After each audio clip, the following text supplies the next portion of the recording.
Muito aqui nos últimos dias, hein?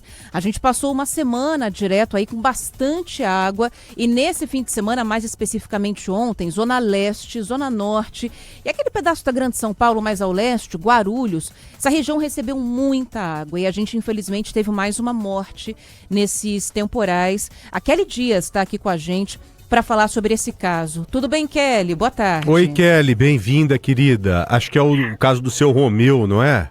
Exatamente. Oi, Joel, Ana, boa tarde para vocês, boa tarde a todos. O seu Romeu, 75 anos, o idoso, morreu afogado ali na rua da casa dele, a mais ou menos 150 metros de onde ele estava. Olha, o que aconteceu foi o seguinte, foi na Vila Guilherme, na Zona Norte aqui de São Paulo, ele viu que a rua estava alagada e sempre alaga, ele tinha deixado o carro para fora, porque tinha voltado da padaria, sairia logo depois de novo, mas o carro ficou para fora, então ele foi pegar o carro para colocar para dentro, foi tirar o carro ali da rua, dá para ver inclusive nas imagens, até captadas por um celular, que ele sai ali na calçada, de repente ele se desequilibra e cai. Naquele momento, parece até, né, ele está pedindo socorro, ele chega a ficar com a cabeça para cima ali da água, mas ele é levado pela correnteza e alguns frentistas, o pessoal que estava no posto de combustíveis, chega a vê-lo ali passando por ali,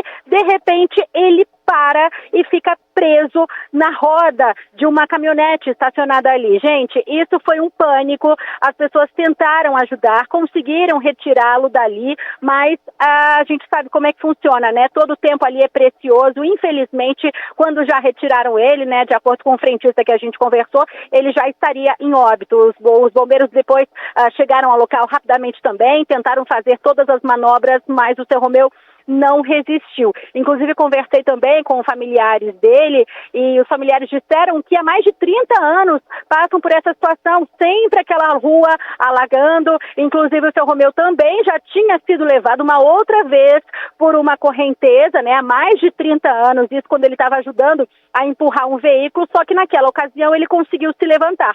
Agora, já idoso, 75 anos, ele que fez uma cirurgia também no fêmur, então ele andava um pouco mancando, acabou, infelizmente, não conseguindo resistir à força da correnteza e foi levado, então, na enxurrada, parou ali preso na roda de uma caminhonete a 150 metros da casa dele, gente. Que horror, Kelly. Obrigada, viu? Tchau, bom trabalho. Kelly. Obrigada para vocês também. E a gente quase teve, Joel, uma 14ª vítima, inclusive é o caso que do vídeo que está rodando na nossa live, eu vou descrever para quem está nos ouvindo. A gente está falando de uma via na região ali de Guarulhos e um córrego transbordou. E a rua virou um grande rio, toda a calçada, foi engolida e tudo mais. E aí um rapaz passou tentando levar a moto dele embora. E aí chega uma hora que eles passam perto de uma viela. E você sabe, onde tem escape de água, a água entra fazendo uma correnteza mais forte ainda. E ele foi sugado para essa viela. Funil, né? Fez um funil. E aí tem outras pessoas no lado da calçada que não está alagado ainda, e elas olham, levantam a mão. Tem um rapaz que faz bem isso, ele levanta a mão meio que bate assim uma na outra, aí cruza os braços, bota a mão na cabeça porque o motociclista é sugado para baixo, ele fica submerso. Só que do outro lado tinha gente ali e conseguiram resgatá-lo, tiraram ele com a ajuda de uma corda, e esse motociclista acabou sobrevivendo, mas isso foi um milagre. Então, nas duas ações, a gente teve a atuação de populares, de gente que viu ali o que estava acontecendo, mas no caso do seu Romeu, a ajuda foi rápida, mas ele engoliu muita água, acabou sufocando. No caso desse motociclista, deu para retirá-lo com vida. Até pela idade, né? Falando do seu Romeu, fica difícil você pensar em algo diferente. Só que, de novo, eu vi um caso em que a pessoa se coloca numa situação de risco pelo desespero ali em tentar salvar o bem. Sabe, é aquele negócio, você vê o seu carro, você vê a sua moto e você começa a pensar em tudo. Aquilo ali vale tanto, nem terminei de pagar, ou terminei de pagar o único carro que eu tenho para ir visitar o meu neto, para ir visitar o meu filho, Joel, ou para trabalhar e tal. Moto, mas, principalmente, gente, é para isso, né? Não vale a pena.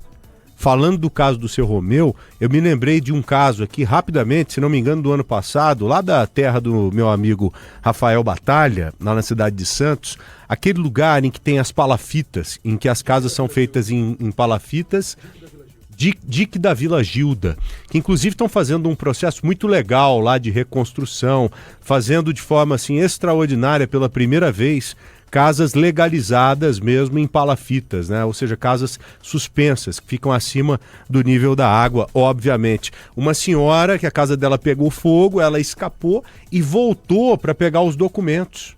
Só que nessa de voltar, ela não conseguiu retornar novamente. Acabou inalando fumaça e tal e morreu ali. Então não é aqui querer falar, pô, tá vendo? Ó, morreu por causa disso e tal. É chamar a sua atenção que o bem maior que a gente tem é a vida. Não importa o carro, se ele é o único, se a moto é... Eu sei que dói pra caramba você perder um negócio desse. Dói, machuca, porque é o suor da gente que tá ali. É o seu suor que tá ali. Mas imagine só, você correu o risco de passar pelo que o seu Romeu passou. Então, pelo amor de Deus, leve em consideração, mesmo porque nós ainda teremos muitos dias chuvosos. Nós estamos aí no final do mês de janeiro, agora, ó, essa semana, semana que vem, até o final de fevereiro, é água pra caramba. Então, o que a gente assistiu, que vocês viram nos últimos dias, principalmente porque eu estava mais desligado, nós veremos novamente tudo isso nos próximos dias. Muito cuidado, que um caso como esse sirva para chamar a sua atenção mesmo quando você se vir, talvez, numa situação parecida.